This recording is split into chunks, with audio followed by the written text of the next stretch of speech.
Okay, another interesting connector, if you select it in a type cardan.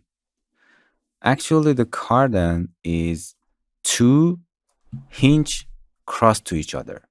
So looks like this if you play it. As you can see, if you connect two objects, it rotates. First example, select here. This is on two objects that are connecting with a cardan connector. It's, as you can see, first you see that, as you can see, um, this is our shaft, and base of this shaft, this rotates in this angle. Look at this. Nice. And if this object rotates, it will rotate in this angle. In this. First, rotate in this angle, and then rotate in this. Look at that. Nice. As you can see, it rotates freely in any angle. Nice. This is ignore collision, and this is with collision. If you, as you can see in this previous, they are intersecting to each other. If you assign a tag to dynamic tag to them, I will be explaining to from scratch, but there will be explode. You have to, for better understanding, some of the settings I don't explain them now because I explained it in a hinge. Please refer to them.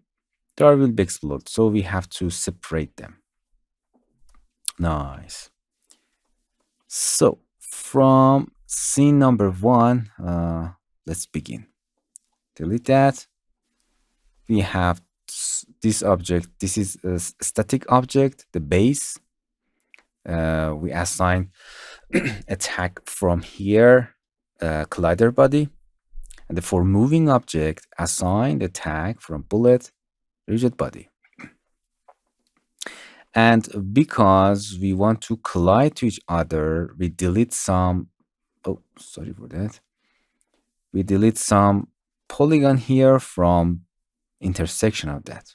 They are connecting from the air with our connector. The connector connect them. So let's bring our simulate bullet connector, bring it in this null object. And as you can see, the access of this is very important. It's going in the center of the software. It's here.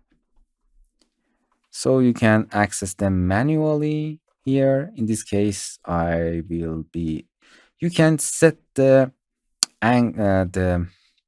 as you can see, the center of this object is this here. You can manually or by your strategy with a snap, you can assign the center of this object exactly here, turn it off, and then, for example, make it a child and then reset it to bring it exactly there and bring it up. And as you can see, this alignment is wrong. Why? It's very important. First go to the cardan, and as you can see, we have two alignments. Nice. In this alignment is right. Nice. No, it's not correct. We have two objects. This is direction of this shaft, and this is the direction of this shaft. You have to match them together. So in this rotation, it's matching. This shaft is matching to this.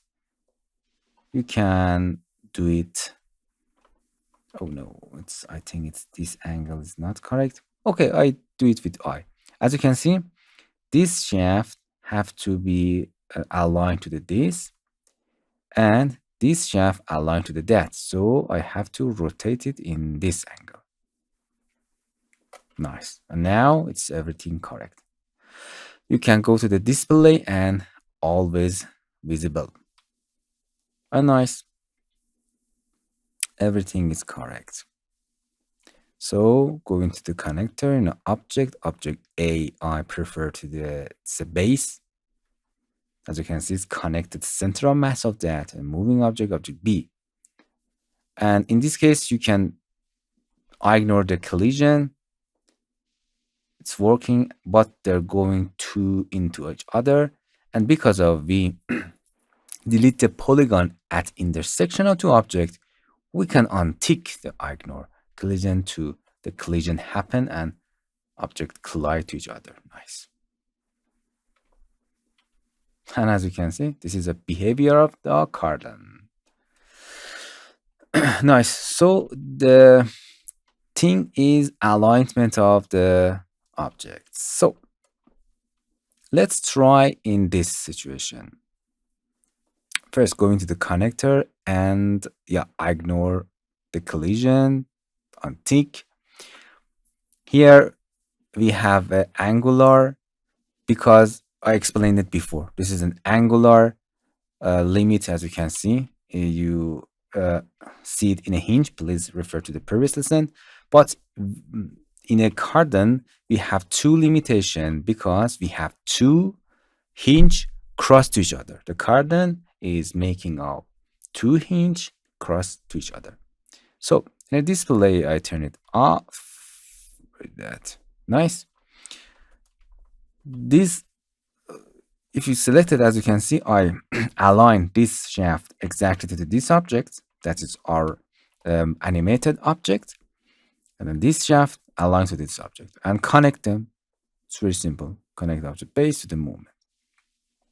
And ignore collision off because we want to calculate the collision. And let's see what happened. If this object going up, the first angle will be rotate, as you can see. And then rotate in this direction, the object rotate in this direction. So if we have these two objects, it means this object can rotate in any angle that you want. Look at this. Okay, you can select the connector to see it better or display. Make it smaller. Oh, yes. Nice. You can see the behavior of that. This hinge will be calculate and then this hinge.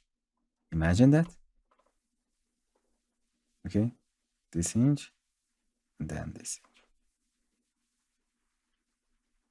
Interesting.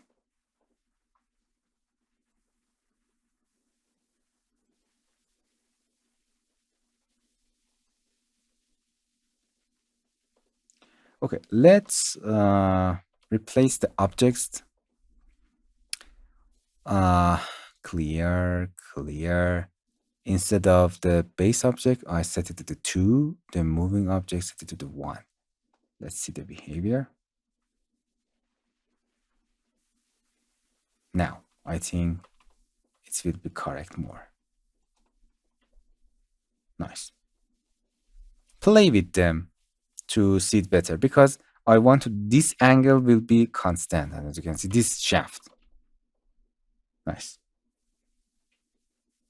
This shaft will be constant. It's all about the visual, not about changing, not more, but you can play with them, replace them.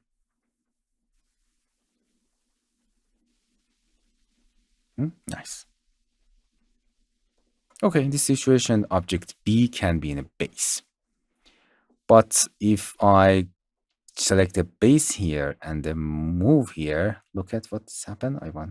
I mean this. Look at the shaft that is the light blue. As you can see, its orientation will be dismissed from the alignment of this. And I don't like that. So replace them to solve this issue. But in a behavior, it does not make any difference. So this is another connector called cardan. Hello my friends, to continue these tutorials on YouTube, subscribe us, like us, and hit the bell icon. And now you will be alerted about all of the amazing videos that we release.